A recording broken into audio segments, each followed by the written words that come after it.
বাংলাদেশের রাজনীতিতে হঠাৎ করেই হাওয়ার দিক বদলে গেলে সেটা বোঝা যায় রাজপথে, চায়ের দোকানে, ফেসবুকের কমেন্টে, এমনকি প্রশাসনের অঘোষিত আলাপেও। আজ সেই বাতাস বইছে এক নাম ঘিরে, তারেক রহমান। নির্বাচন যত ঘনিয়ে আসছে একটি প্রশ্ন তত জোরালো হচ্ছে, বাংলাদেশ কি পেতে যাচ্ছে তার একাদশ প্রধানমন্ত্রীকে?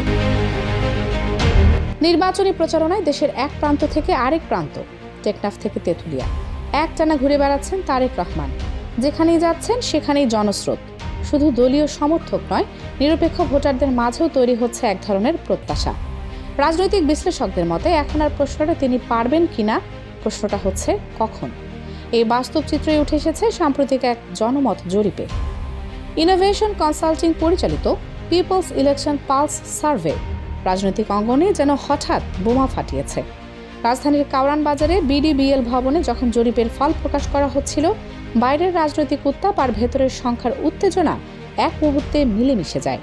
জরিপ বলছে 47.6% মানুষ মনে করেন তারেক রহমানই হতে যাচ্ছেন দেশের পরবর্তী প্রধানমন্ত্রী। এই সংখ্যা শুধু একটা পরিসংখ্যান নয়, এটা রাজনৈতিক শক্তির ইঙ্গিত। কিন্তু এই জায়গায় আসাটা বিএনপির জন্য সহজ ছিল না।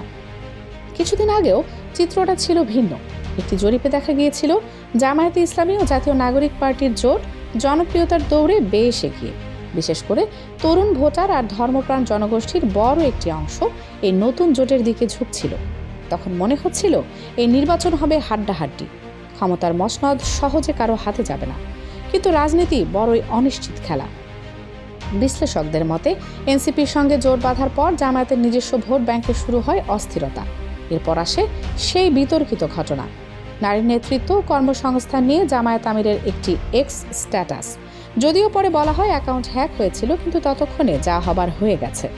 বিএনপির সাইবার উইং আর পিআর টিম এই ইস্যুটিকে যেভাবে ক্যাম্পেইনের রূপ দেয়, রাজনৈতিক ভাষায় সেটাকে বলা হয় মাস্টার স্ট্রোক।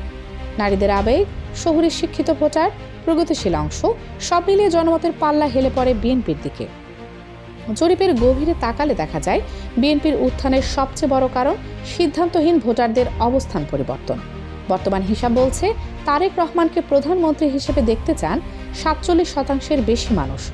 জামায়াত আমির ডাক্তার শফিকুর রহমানের পক্ষে 22.5%, নাহিদ ইসলামকে চান মাত্র 2.7%, আর এখনও সিদ্ধান্তহীন 22.2%।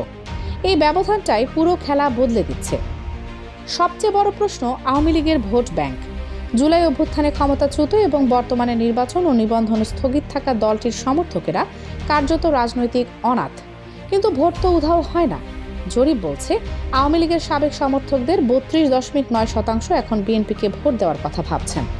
মাত্র 13.2% ঝুঁকছেন জামায়াতের দিকে, আর 41.3% এখনও সিদ্ধান্তহীন। বিশ্লেষকদের মতে জামায়াত ভীতি এবং ধর্মনিরপেক্ষতার প্রশ্নে আওয়ামী লীগের তৃণমূলের বড় অংশ কৌশলগতভাবে বিএনপিকেই বেছে নিতে পারে। তারেক রহমানের প্রচারণা কেবল রাজনৈতিক নয়, এটা যেন কর্পোরেট লেভেলের অপারেশন। বুলেট প্রুফ গাড়ি, হেলিকপ্টার, পেশাদার পিআর টিম, প্রতি মুহূর্তকে কাজে লাগানোর কৌশল। প্রতিপক্ষের সামান্য ভুলও সঙ্গে সঙ্গে ক্যাম্পেইনের রূপ নিচ্ছে। এটাই তাকে বাকিদের থেকে এগিয়ে রাখছে। জরিপে প্রশ্ন করা হয়, আপনার এলাকায় কে জিততে পারে? 52.9% মনে করেন বিএনপি প্রার্থী জয়ী হবেন। এটি আগের রাউন্ডের তুলনায় 7.5% বেশি। এই সংখ্যা দেখেই বোঝা যায় শেষ মুহূর্তে বিএনপি কতটা অপ্রতিরোধ্য। 12 ফেব্রুয়ারি শুধু এমপি নির্বাচন নয়, এটা হবে সংবিধান সংস্কারের গণভোটও। জুলাই সনদের আলোকে সংবিধান পরিবর্তনের প্রস্তাবে প্রায় 60% মানুষ হ্যাঁ বলতে প্রস্তুত।